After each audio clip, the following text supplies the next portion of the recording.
Shalom keluarga damai. Kita ketemu kembali di dalam Sapaan Damai Sejahtera hari ini, hari Jumat 14 November 2025. Senang sekali kita bisa berjumpa kembali. Sebelum kita memulai renungan kita pada hari ini, mari kita meminta perkenanan Tuhan, kita bersatu hati, kita berdoa.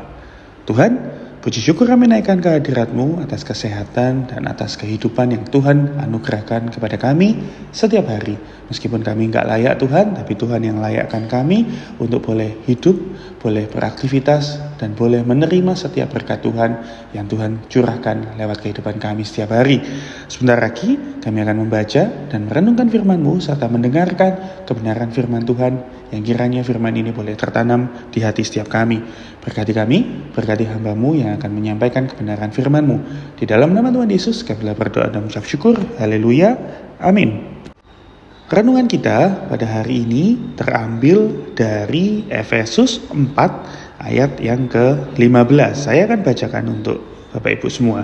Tetapi dengan teguh berpegang kepada kebenaran di dalam kasih, kita bertumbuh di dalam segala hal ke arah Dia, Kristus yang adalah kepala.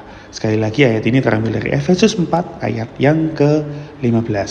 Renungan pada hari ini saya beri judul atau saya beri tema Gereja yang dewasa, keluarga yang mandiri. Berbicara tentang gereja tentunya nggak bisa lepas dari yang namanya keluarga.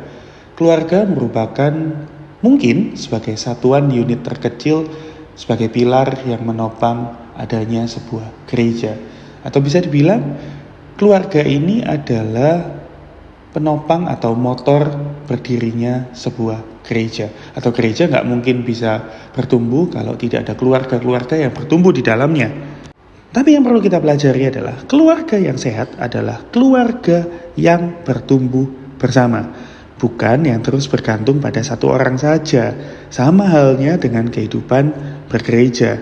Gereja nggak cuma sekedar tempat kita menerima pelayanan, tetapi gereja itu adalah tubuh Kristus, di mana setiap anggota, sekali lagi, setiap anggota berperan dan bertanggung jawab untuk garis bawah bertumbuh bersama. Sering nggak Bapak Ibu Jemaat sekalian mendengar sebuah istilah atau sebuah pola yang namanya konsumen rohani? Apa konsumen rohani itu? Konsumen rohani itu adalah sebuah fenomena di mana jemaat itu hanya datang, duduk, mendengar firman, lalu pulang. Tapi firman Tuhan yang memanggil kita menjadi bagian yang hidup, yang saling melayani dan memperlengkapi, itu tidak dirasakan oleh orang-orang yang mengalami fenomena konsumen rohani ini. Mandiri secara rohani bukan berarti berjalan sendiri, melainkan mampu berdiri di atas dasar iman yang kokoh, berakar dalam firman dan berbuah dalam kasih. Bagaimana iman kita mau bertumbuh kalau kita hanya datang ke gereja sebagai konsumen saja? Kita datang, kita menerima, kita memberi persembahan, lalu kita pulang. Terus apa kaitannya kemandirian rohani terhadap keluarga? Nah, kemandirian rohani juga terlihat ketika setiap keluarga atau individu itu mau untuk yang pertama, membaca dan merenungkan firman Tuhan sendiri di rumah. Saya yakin Bapak Ibu Jemaat sekalian atau para pendengar renungan ini punya pola khusus atau punya kebiasaan-kebiasaan tertentu untuk menghabiskan waktu bersama keluarga, membaca dan merenungkan firman Tuhan. Itu penting sekali. Kemudian yang kedua, keluarga juga dituntut untuk aktif dalam pelayanan dan persekutuan, sama seperti yang ditanamkan oleh kedua orang tua saya. Sejak kecil, bahkan mulai dari sekolah minggu, kami anak-anaknya diajar untuk turut aktif melayani dan bersekutu di gereja. Kemudian keluarga yang bertumbuh juga punya peran untuk saling menegur dan menguatkan dalam kasih. Tidak segan menegur apabila ada hal-hal yang tidak berkaitan atau tidak sejalan dengan kebenaran firman Tuhan. Lalu, kemandirian rohani keluarga juga terlihat pada tidak bergantung hanya pada pendeta atau pada majelis jemaat saja untuk bertumbuh.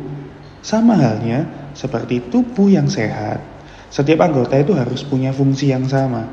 Gereja yang mandiri bukan berarti tanpa pemimpin, tetapi semua elemen yang ada di dalamnya itu terlibat.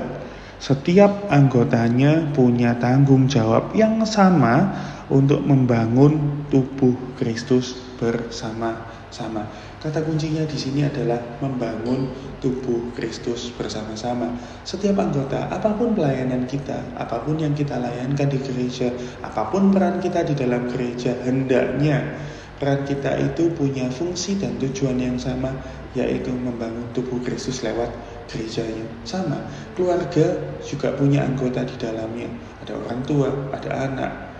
Setiap anggota di dalam keluarga itu juga punya fungsi yang sama untuk membangun kemandirian dan kedewasaan rohani di keluarga tersebut. Pertanyaan refleksi untuk kita, apakah keluarga kita, apakah gereja kita sudah menjalankan fungsi tubuh Kristus itu dengan baik? Mari sama-sama kita refleksikan. Saya punya 3 pertanyaan untuk Bapak Ibu renungkan bersama. Yang pertama, apakah aku selama ini lebih sering dilayani atau melayani di gereja? Yang kedua, dalam hal apa aku bisa mulai mengambil tanggung jawab lebih besar untuk pertumbuhan iman? Dan yang ketiga, bagaimana aku dapat menolong gerejaku, gereja kita tercinta GKI Darmo Permai, menjadi keluarga yang kuat dan mandiri? Silakan direnungkan, silakan direfleksikan. Yang pasti, dimanapun gereja kita, apapun denominasi gereja kita, yang terpenting adalah keluarga kita menjadi bagian yang utuh untuk menjadi tubuh Kristus lewat pelayanan gereja itu.